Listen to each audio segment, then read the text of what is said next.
Certainly want to reflect on the incidents of a year ago today.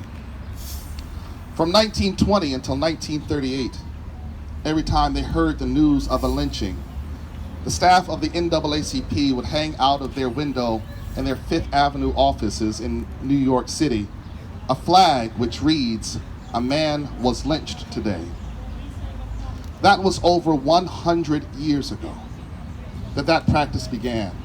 And it continued until their landlord said that they could no longer wave that flag outside of the window because it was too salacious, it brought too much attention.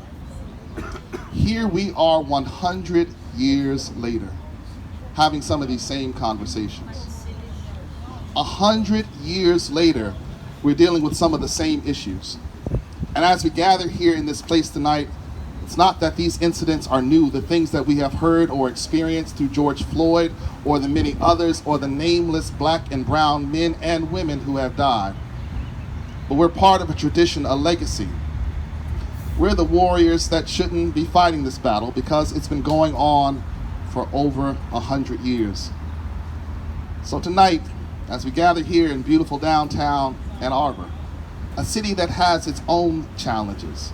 Yes, we are blessed, we are privileged in so many ways with so many resources, but we're still fighting this battle. A battle that started more than 100 years ago, but continues today. So as part of our reflection, and I understand all of us come from various faith traditions or no tradition at all, I'm going to invite you just to center yourselves for just a moment, and in the midst of the hustle and the bustle of rush hour, find a posture, a position where you can be relaxed and comfortable. And if you feel safe enough, just to close your eyes for just a moment. When I ask that you would take a deep breath, and as you breathe in,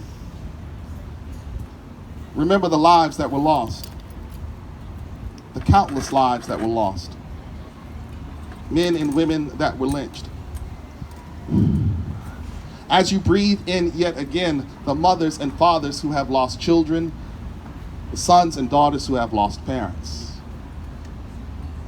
As you breathe in yet again, reflect on the anger and the anguish and the grief and the pain carried by so many millions of men and women.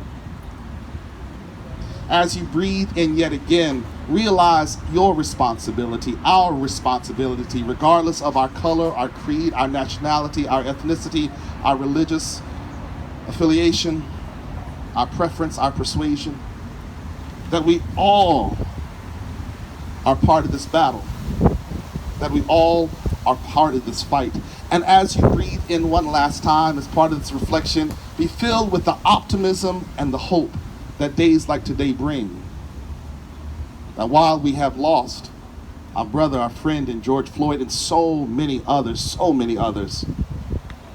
that has spurred a movement, a change, a catalyst for something greater, something newer, something better.